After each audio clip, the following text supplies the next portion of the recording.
Today's lesson is 3.1. It's the beginning of chapter 3, which will focus on line relationships. Two terms that are being introduced are parallel lines and skew lines.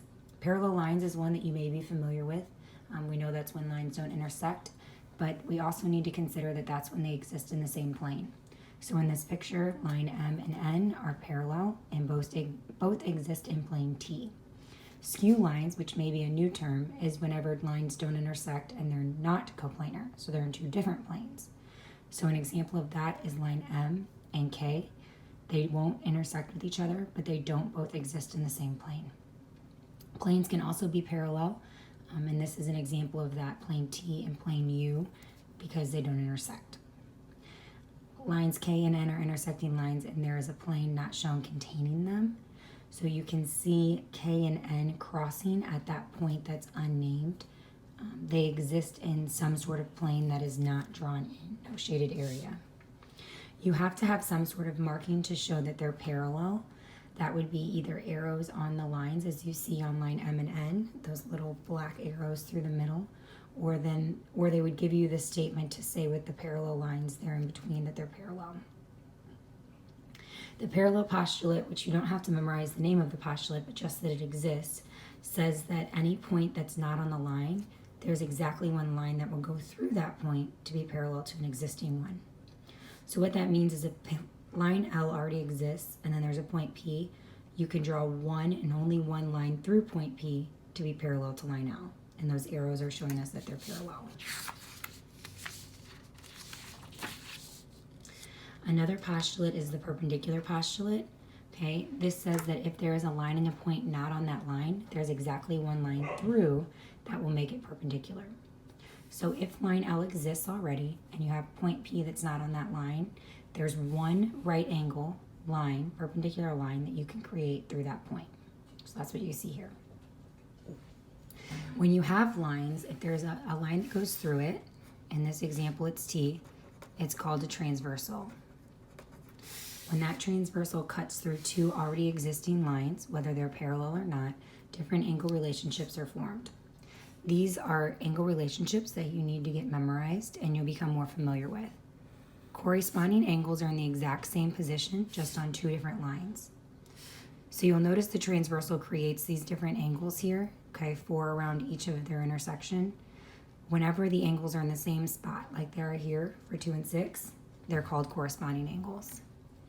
When they're on opposite sides, like you see in the second one, 4 and 5, on different sides of the line, but inside the other two lines, that's alternate interior. Opposite, alternate, inside, interior.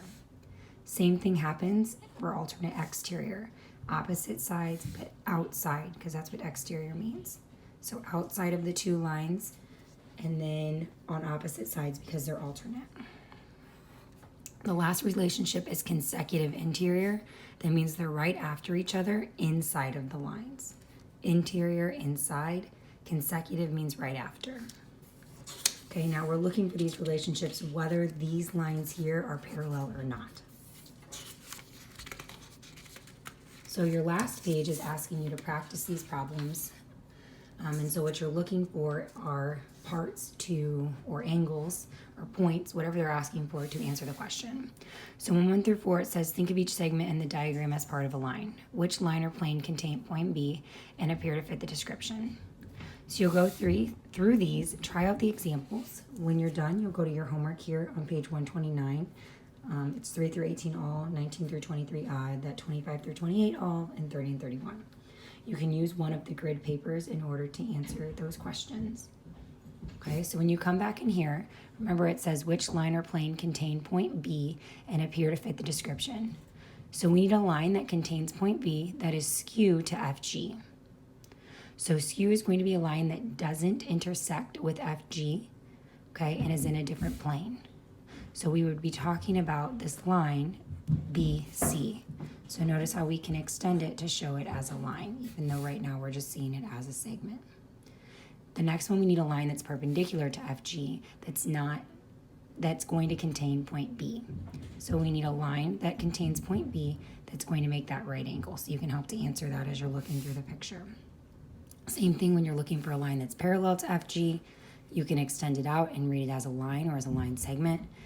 And then you're looking for a plane that would be parallel to FGH.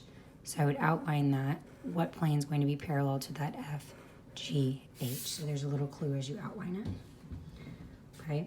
Make sure when you get into 5 and 8, you're looking for lines to have matching arrows. That's how you're going to know if they're parallel or not. And then that right angle mark here to decide if they are perpendicular. We're familiar with that sign. They're also asking you questions about whether or not lines are parallel or perpendicular to each other. Make sure you're looking for markings to make those decisions. Now the last one can be pretty tricky. You're trying to find angles that fit this relationship. So one thing that can help is if you imagine this line here that I'm dotting in purple, that it were shifted upward. That can help to make a little bit more sense of where these angles exist at to decide which ones are corresponding, alternate interior, alternate exterior, and consecutive interior.